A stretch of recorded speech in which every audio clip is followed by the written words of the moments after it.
Hello everyone, welcome to study with Shri. देखिए, COP 29 संयुक्त राष्ट्र जलवायु शिखर सम्मेलन। जलवायु परिवर्तन पर संयुक्त राष्ट्र फ्रेमवर्क कन्वेंशन के पक्षों का 29वां सम्मेलन 11 नवंबर से 22 नवंबर 2024 तक बाकू, अजरबैजान में होने वाला है।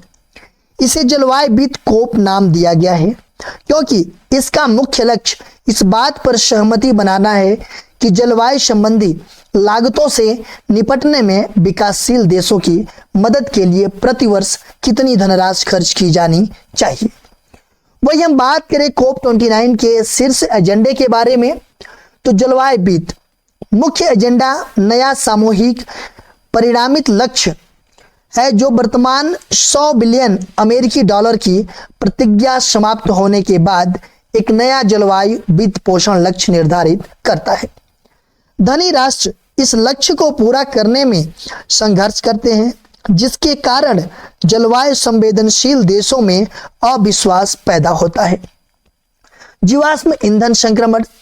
कोप 29 जीवाश्म ईंधन से दूर जाने के लिए कोप 28 के समझौते का अनुसरण करता है। फिर भी वैश्विक जीवाश्म ईंधन का उपयोग बढ़ता जा रहा है। यद्यपि जीवाश्म ईंधन में कटौती के संबंध में मजबूत प्रतिबद्धताएं प्राप्त करना कठिन हो सकता है, फिर भी देश नवीकरणीय ऊर्जा क्षमता को 3 गुना करने की दिशा में प्रगति का आकलन करेगा। कार्बन बाजार नियम। सरकार का लक्ष्य प्राकृतिक कार्बन सिंक से प्राप्त कार्बन क्रेडिट के व्यापार के लिए नियम स्थापित करना है।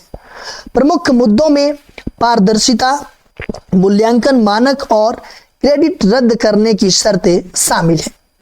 अनुकूलन और हानि एवं क्षति वित्त पोषण। देश जलवायु प्रभावों के लिए अनुकूलन रणनीतियों की समीक्षा करेंगे तथा दिशा निर्देशों को अंतिम रूप देने का प्रयास करेंगे। इसके अतिरिक्त जलवायु परिवर्तन के प्रति संवेदनशील राष्ट्र धनी देशों से हानि एवं क्षति से निपटने के लिए कोष में अधिक योगदान देने का आग्रह करेंगे, जिसके तहत अब तक लगभग 660 मिलियन अमेरिकी डॉलर की धनराशि जुटाई जा चुकी है। नया सामूहिक परिमाणित लक्ष्य क्या है?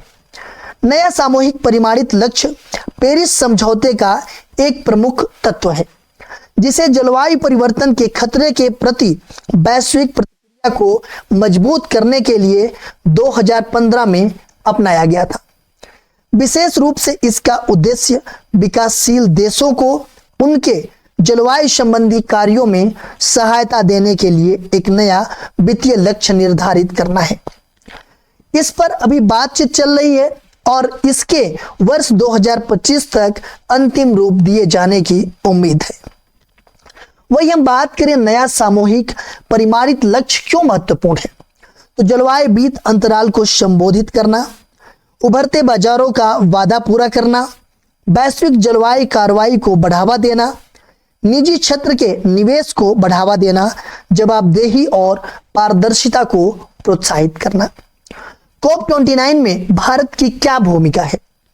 भारत ने इस बात पर जोर दिया है कि विकसित देशों को जलवायु वित्त के लिए प्रतिवर्ष कम से कम 1 ट्रिलियन अमेरिकी डॉलर उपलब्ध कराने की आवश्यकता है, जैसा कि G20 नई दिल्ली घोषणा में कहा गया है।